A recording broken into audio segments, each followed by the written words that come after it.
প্রিয় ডিগ্রি প্রথম বর্ষের ছাত্রীরা, আমি তোমাদের ভুল সংশোধনী করাচ্ছিলাম। আজকে এটা শেষ করে দিব। আগামী ক্লাসে এটার উপর তোমাদের একটা পরীক্ষা নেব। তো তোমরা কোশ্চেনগুলো খেয়াল করো। এক্সারসাইজ 13, এটা হচ্ছে তোমার পদ্মা প্রকাশনীর এক্সারসাইজ 13। কোশ্চেন খেয়াল করো। Rectify the following errors which are detected after the preparation of financial statement. অর্থাৎ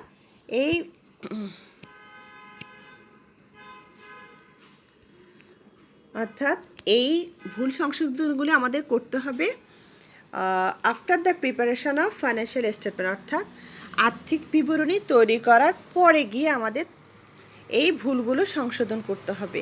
তো এইরকম ভুলগুলো সংশোধন করার নিয়ম হচ্ছে, আর্থিক বিবরণী তৈরি করার পরের ভুলগুলো সংশোধন করার নিয়ম হচ্ছে, যে জায়গায় মুনাফা জাতীয় আয় ব্যয় থাকবে, আবার বলছি, যেই ভুলের মধ্যে মুনাফা জাতীয় আয় ব্যয় থাকবে, যে জাবেদায় মুনাফা জাতীয় আয় ব্যয় থাকবে, সেখানে সেই মুনাফা জাতীয় আয় ব্যয় লেখা যাবে না। মুনাফা জাতীয় আয় ব্যয় না লিখে সেখানে আমাদের লিখতে হবে ইনকাম স্টেটমেন্ট অ্যাডজাস্টমেন্ট। ঠিক আছে, অর্থাৎ আয় বিবরণীর সমন্বয় হিসাব। এখানে আমাদেরকে, যেমন মনে করো যদি পারচেস কোনো লেনদেন থাকে, জাবেদা থাকে, পারচেস কথা লিখতে পারবো না। পারচেস হচ্ছে মুনাফা জাতীয় ব্যয়। তো পারচেস আমরা না লিখে তখন সেখানে আমাকে লিখতে হবে ইনকাম স্টেটমেন্ট অ্যাডজাস্টমেন্ট। কথাটা মনে রাখতে হবে। After the preparation of financial statement, এরকম যখন কথা থাকবে তখন কি করতে হবে, মুনাফা জাতীয় আয় ব্যয়ের জায়গায় সেই মুনাফা জাতীয় আয় ব্যয় লেখা যাবে না, সেখানে লিখতে হবে ইনকাম স্টেটমেন্ট অ্যাডজাস্টমেন্ট। কথাটা মাথায় রাখবে। আর যদি বলতো after the preparation of trial balance, তখন একটা সাসপেন্স অ্যাকাউন্ট আসতো, সেটা না। এখন আমরা যেটা করব সেখানে হচ্ছে মুনাফা জাতীয় আয় ব্যয়ের জায়গায় কী থাকবে আমাদের, financial statement adjustment, income statement adjustment, sorry. তো এখন কোশ্চেন প্রথমটা খেয়াল করো। Number 1, A bill payable for টাকা 2000 ওয়াজ অনার্ড বাট নট রেকর্ডেড। আচ্ছা, এ বিল পেয়েবল, অর্থাৎ বিল পেবেল মানে হচ্ছে নোট পেবেল, ওয়াজ অনার্ড, অর্থাৎ এটা পরিশোধ করা হয়েছে, বাট নট রেকর্ডেড, যেটা আমরা হিসাবভুক্ত করি নাই। যেগুলো আমরা নট রেকর্ডেড থাকবে, হিসাবভুক্ত করি নাই থাকবে, সেটার জন্য আমরা জাস্ট একটা নর্মাল জাবেদা দিব। তো নোট বিল পেয়েবেল আমার অনার্ড হয়েছে মানে পরিশোধ করা হয়েছে, তাহলে আমার কি হবে, আমার ক্যাশ টাকা চলে যাবে, ক্যাশ ক্রেডিট হবে। আর বিল পেয়েবেলের জায়গায় কি হবে, notes payable debit cash account credit হবে। হবে কি, notes payable debit cash credit. Number 2, A credit purchase for টাকা 4000। দেখো, এ ক্রেডিট পারচেস ফর টাকা 4000 ওয়াজ not posted to the creditors account. মানে কি বলছে এখানে আমাদের, যে আমি ধারে মাল ক্রয় করেছি 4000 টাকা, কিন্তু সেটা ক্রেডিটর্স, ধারে মাল ক্রয় করলে তো সেখানে সবসময় একটা ক্রেডিটর থাকে, অর্থাৎ পাওনাদার থাকে, পাওনাদারের হিসেবে লেখা হয় নাই, শুধু পাওনাদারের হিসাবে। তাহলে পাওনাদার তো ক্রেডিট হওয়ার কথা ছিল ধারে ক্রয়ের জন্য। তো পাওনাদারকে যেহেতু আমরা ক্রেডিট করি নাই, এখন ক্রেডিট করে দিব। পাওনাদার মানে হচ্ছে এপি।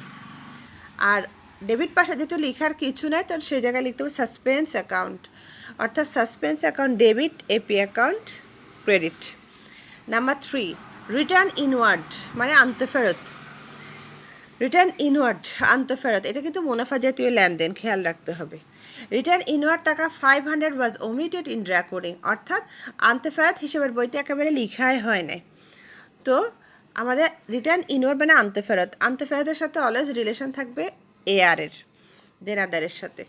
তো রিটার্ন আমাদের নর্মাল যাবে, যেটা হচ্ছে return inward debit AR account credit, return inward debit AR account credit. এখন খেয়াল করো, যেহেতু কোশ্চেন দেওয়া ছিল after the preparation of financial statement, তো রিটার্ন ইনওয়ার্ড হচ্ছে মুনাফা জাতীয় লেনদেন, তাহলে অবশ্যই রিটার্ন ইনওয়ার্ডের জায়গায় আমার হবে income statement adjustment account debit AR account credit. আবার বলছে income statement adjustment account debit AR account credit, return inward লেখা যাবে না। নাম্বার 4, পারচেস ফর টাকা 300 ওয়াজ ট্রিটেড অ্যাজ পারচেস রিটার্ন। খেয়াল করো ভালো করে, পারচেস ফর টাকা 300 টাকার মাল ক্রয়ের জন্য ওয়াজ ট্রিটেড অ্যাজ পারচেস রিটার্ন। মাল ক্রয় কোথায় অন্তর্ভুক্ত করা হয়েছে, পারচেস রিটার্নে। তো আমাদের জার্নাল কী হবে এটার জন্য খেয়াল করো। আমাদের এটার জন্য জার্নাল হবে purchase for was treated as purchase return. এখানে কিন্তু পারচেস হচ্ছে একটা ডেবিটের বই আর পারচেস রিটার্ন হচ্ছে একটা ক্রেডিটের বই। আমরা এটার জন্য চাইলে দুটো জাবেদা দিতে পারি। তো খেয়াল করো, এটার জন্য আমার দুটো জাবেদা যদি দিই, নর্মাল জাবেদাটা হচ্ছে প্রথম শুদ্ধ জাবেদাটা কি, পারচেস ডেবিট এপি ক্রেডিট হওয়ার কথা ছিল শুদ্ধ জাবেদা। তো purchase debit AP credit, purchase হচ্ছে একটা মুনাফা জাতীয় লেনদেন। পারচেসের জায়গায় পারচেস লেখা যাবে না, লিখতে হবে কি ইনকাম স্টেটমেন্ট অ্যাডজাস্টমেন্ট অ্যাকাউন্ট, আর এপি অ্যাকাউন্ট ক্রেডিট হওয়ার কথা। এটা হচ্ছে নর্মাল শুদ্ধ জাবেদা। কিন্তু ভুল করেছি কোথায়, লিখেছি পারচেস রিটার্নে, অর্থাৎ ভুল করে লিখেছিলাম AP debit purchase return credit. এখন আসো, ভুল করে যা লিখি তাকে সবসময় উল্টো করে দিতে হয়, অর্থাৎ পারচেস রিটার্ন হবে ডেবিট, এপি অ্যাকাউন্ট ক্রেডিট হবে। তো পারচেস রিটার্ন তো যেহেতু মুনাফা জাতীয় লেনদেন, পারচেস রিটার্ন লেখা যাবে না, সেখানে লিখতে হবে income statement adjustment account debit আর এপি অ্যাকাউন্ট ক্রেডিট। তাহলে দেখা যাচ্ছে দুটো জাবেদা কিন্তু same, income statement adjustment debit AP credit, just 600 টাকা লিখলেও হবে একটা জাবেদা। এরপর number 5, number 5, a bill for taka 700 was endorsed to a creditor but not recorded. খেয়াল করো ভালো করে কি বলেছে, এ bill for taka 700 was endorsed to a creditor. ক্রেডিটরকে একটা বিল দেওয়া হয়েছে ক্রেডিটরকে, তো সেটা কোথায়, বাট নট রেকর্ডেড। ক্রেডিটরসকে বিল দেওয়া হয়েছে কিন্তু লেখা হয়নি। তো কাকে দিলাম আমি বিলটা, এপিকে কি দিলাম, বিল দিলাম। তাহলে AP account debit, notes receivable account credit. AP debit, notes receivable হবে কি ক্রেডিট, খেয়াল রাখবে ভালো করে। AP debit, notes receivable credit. Number কত গেল, 5, 6-এ আসো। নাম্বার 6, এ চেক ফর টাকা, a check for টাকা 1200 was issued in favor of X credited to his account. আচ্ছা, খেয়াল করো ভালো করে, এখানে আমি এক্সকে একটা চেক দিয়েছি, was issued in favor of এক্সকে একটা চেক দিয়েছি, কিন্তু ওর অ্যাকাউন্টকে ক্রেডিট করে ফেললাম। তো এক্সকে চেক দিলে এক্স কী হওয়ার কথা ছিল, ডেবিট হওয়ার কথা ছিল, কিন্তু এক্সকে আমরা কি করলাম, ক্রেডিট করলাম। আমরা জানি কোনো হিসাব যদি ডেবিটের জায়গায় ক্রেডিট অথবা ক্রেডিটের জায়গায় ডেবিট হয়, টাকাটা সবসময় কি হয়ে যাবে, দ্বিগুণ হয়ে যাবে। তখন জার্নাল হবে AP X account debit suspense account credit. 1200-এর জায়গায় তখন টাকাটা হবে কত, 2400, 2400। তাহলে AP debit suspense account credit. Okay, এবার নেক্সট জাবেদাটা খেয়াল করো। এরপর দেখো, ডিসকাউন্ট অ্যালাউড টাকা 450 ওয়াজ ক্রেডিটেড টু ডিসকাউন্ট অ্যাকাউন্ট। একই রকম জাবেদা এখানে, ডিসকাউন্ট অ্যালাউড প্রদত্ত বাট্টা সবসময় ডেবিট হয়, কিন্তু আমরা ওয়াজ ক্রেডিটেড টু ডিসকাউন্ট অ্যাকাউন্ট, আমরা কোথায় ক্রেডিট করেছি, ডিসকাউন্ট অ্যাকাউন্টকে ক্রেডিট করে ফেলছে। একই হিসাব ডেবিটের জায়গায় ক্রেডিট, ক্রেডিটের জায়গায় ডেবিট হলে টাকাটা অলওয়েজ কী হবে, দ্বিগুণ হবে। তখন আমাদের নর্মাল জাবেদাটা হচ্ছে discount allowed debit suspense credit. কিন্তু এখানে যেহেতু আমরা ডিসকাউন্ট অ্যালাউড লিখতে পারবো না, কারণ এটা মুনাফা জাতীয় লেনদেন, তাহলে আমার কি লিখতে হবে, ডিসকাউন্টের জায়গায় আমাকে লিখতে হবে যে income statement adjustment account debit suspense account credit. 450-এর জায়গায় তখন হবে কত, 900 টাকা হয়ে যাবে। Income statement adjustment debit suspense account credit. Okay, এবার নেক্সট জার্নালে আসো। এরপরে আমাদের জার্নাল ছিল supplies purchase for taka 100 was debited to office expense account. খুব সোজা, সাপ্লাইজ পারচেস করছে, তাহলে সাপ্লাইজ ডেবিট হওয়ার কথা, কিন্তু সাপ্লাইজকে ডেবিট না করে কাকে ডেবিট করলাম, অফিস এক্সপেন্সকে। অফিস এক্সপেন্স কিন্তু আবার মুনাফা জাতীয় খরচ, তাহলে নর্মাল জাবেদাটা হচ্ছে supplies debit office expense credit. কিন্তু যেহেতু আমরা জানি মুনাফা জাতীয় লেনদেন হলে তখন লিখতে হবে কি, supplies debit income statement adjustment account credit. এই যে supplies debit income statement adjustment account credit 100 টাকা, ঠিক আছে। পরে জার্নালটা এবার খেয়াল করো, পেড ওয়েজেস ফর টাকা 900 ওয়াজ রেকর্ডেড অ্যাজ স্যালারিস। দেখো, ওয়েজেস মজুরি পেইড করেছে, রেখেছে স্যালারিসে। এখন আমার শুদ্ধ জাবেদাটা হচ্ছে ওয়েজেস ডেবিট, স্যালারিজ ক্রেডিট। কিন্তু ওয়েজেসও মুনাফা জাতীয় লেনদেন, স্যালারিসও মুনাফা জাতীয় লেনদেন। তাহলে যেহেতু ওয়েজেস আর স্যালারি দুটোই মুনাফা জাতীয় লেনদেন, তাহলে কোনোটাই আমরা এখন এখানে আনতে পারবো না, কারণ ওয়েজেসের জন্য ইনকাম স্টেটমেন্ট অ্যাডজাস্টমেন্ট ডেবিট হয়ে যাচ্ছে, আবার স্যালারিজ যেহেতু মুনাফা জাতীয় সেটার জন্য ইনকাম স্টেটমেন্ট অ্যাডজাস্টমেন্ট ক্রেডিট হয়ে যাচ্ছে। তাহলে এটার জন্য কোনো এন্ট্রি দেওয়ার দরকার নাই। Equipment purchase taka 5000 was wrongly debited to plant account.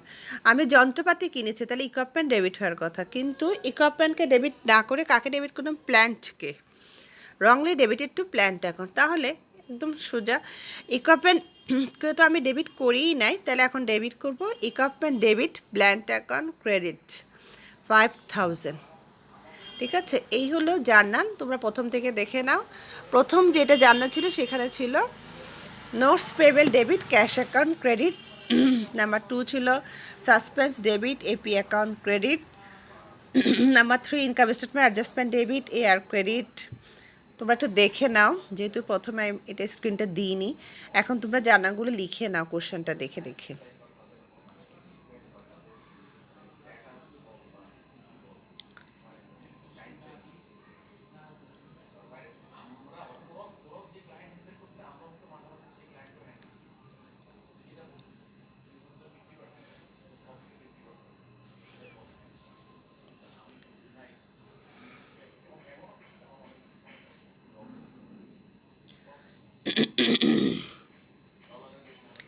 ওকে, আশা করি তোমাদের লেখা শেষ। এবার নেক্সট কোশ্চেনে আসো।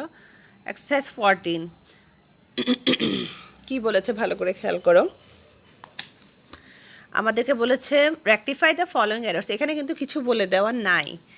তো প্রথম কোশ্চেন হচ্ছে purchase, number 1, purchase of merchandise was treated as sales টাকা 500। এখানে কিন্তু পারচেস করেছে, কিন্তু লিখেছে সেলসে। পারচেস হচ্ছে ডেবিটের বই, সেলস হচ্ছে ক্রেডিটের বই।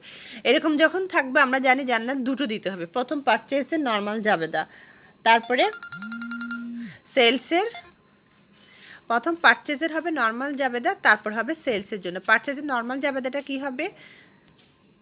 দেখো এখানে প্রথম পারচেজের journal, purchase debit AP account credit, purchase debit AP account credit.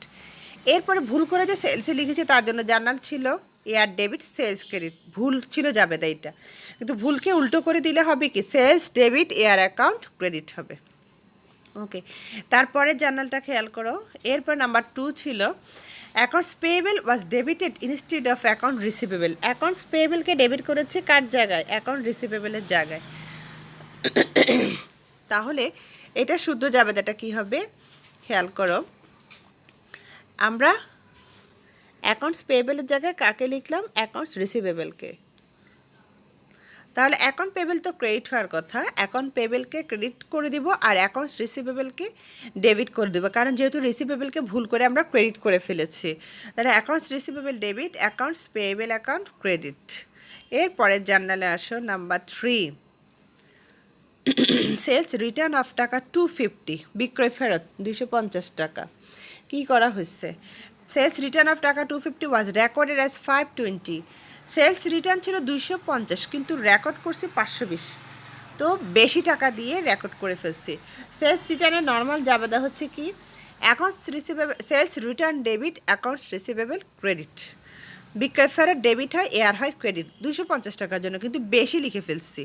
বেশি লিখলে আমরা জানি সেই জার্নালটা কি হয়ে যাবে, সবসময় উল্টো জাবেদা হয়ে যাবে। অর্থাৎ জার্নাল হবে আমাদের accounts receivable debit sales return credit 270, টাকাটা মাইনাস করে যেটা আসবে সেটা বসবে। অর্থাৎ ভুল যেটা করছে তাকে উল্টো করে দেবো, যেহেতু আমরা বেশি লিখে ফেলছি সেজন্য এটা কি হয়ে যাবে? উল্টো হয়ে যাবে।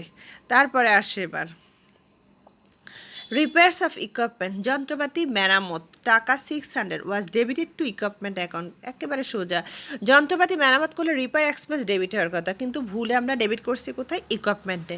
তাহলে রিপেয়ার তো ডেবিট হবেই, ইকুইপমেন্ট যেহেতু ভুলে ডেবিট হয়ে গেছে, ইকুইপমেন্ট হয়ে যাবে কি? ক্রেডিট। এরপরে আসো number 5, a cash sales of taka for taka 350 was debited was posted in cash account as taka 300। ওকে, এখন খেয়াল করো আমরা ভুল কি করলাম। এ ক্যাশ সেল নগদ বিক্রয় টাকা 350 টাকার জন্য, was debited was posted in cash account taka 300। নগদ বিক্রি করলে নগদ ডেবিট হওয়ার কথা ছিল 350, কিন্তু আমরা নগদকে ডেবিট করছি 300 টাকার জন্য, তো কম টাকা দিয়ে নগদকে ডেবিট করছে, তাহলে বাকি টাকা দিয়ে আমাকে এখন ডেবিট করে দিতে হবে। তাহলে cash debit suspense account credit হবে, কারণ সেলসে যেহেতু কোনো প্রবলেম নাই, তাহলে ক্যাশ ডেবিট সাসপেন্স ক্রেডিট শুধু 50 টাকা হবে। Number 6, receive taka 1100 from a customer, একটা কাস্টমার কাছ থেকে 1100 টাকা পেয়েছে, was posted to the debit of his account. ভালো করে খেয়াল করো, আমি কাস্টমারের কাছ থেকে যদি টাকা পাই, কাস্টমার মানে হচ্ছে এআর, তাহলে কাস্টমার ক্রেডিট হওয়ার কথা ছিল 1100 টাকার জন্য, কিন্তু ভুলে তাকে আবার কি করে ফেললাম, ডেবিট করে ফেললাম। একই হিসাব যদি ডেবিটের জায়গায় ক্রেডিট, ক্রেডিটের জায়গায় ডেবিট হয়, আমরা জানি সেখানে টাকা হবে দ্বিগুণ। একই হিসাব ডেবিটের জায়গায় ক্রেডিট, ক্রেডিটের জায়গায় ডেবিট হলে টাকা কি হয়ে যাবে, দ্বিগুণ, অর্থাৎ সাসপেন্স ডেবিট এয়ার অ্যাকাউন্ট হবে ক্রেডিট, টাকা 1100 জায়গায় হবে কত, 2200, 2200। সাসপেন্ড ডেবিট এয়ার ক্রেডিট 2200 টাকা।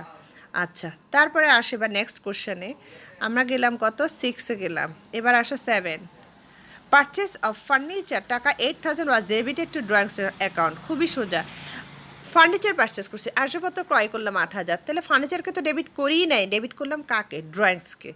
ভুলে ড্রয়িংসকে ডেবিট করছি, তার ড্রয়িংস হয়ে যাবে এখন ক্রেডিট, আর ফার্নিচারকে যেহেতু ডেবিট করিই নাই, ফার্নিচার ডেবিট, ড্রয়িংস ক্রেডিট।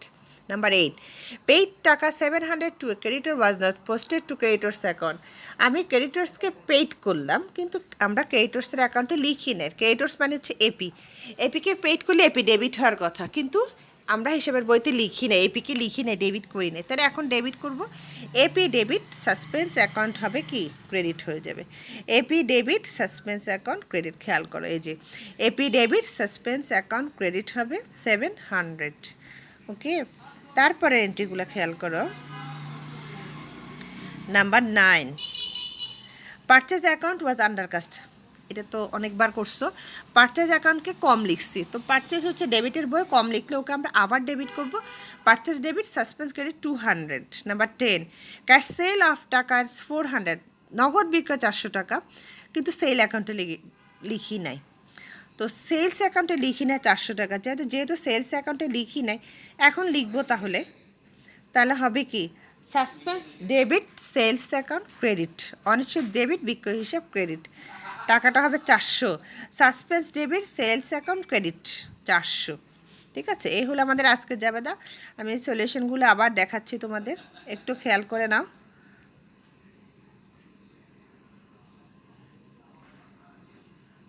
এই যে সলিউশনগুলো একটু দেখো প্রথম থেকে।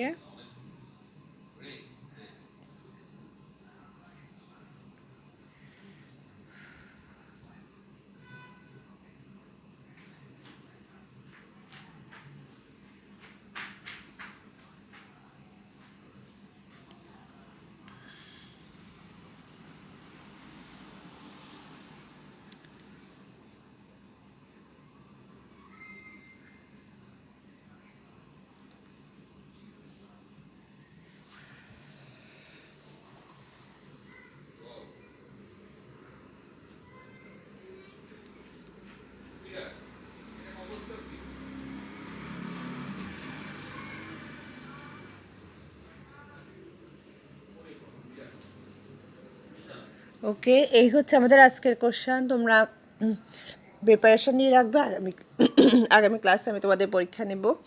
আল্লাহ হাফেজ।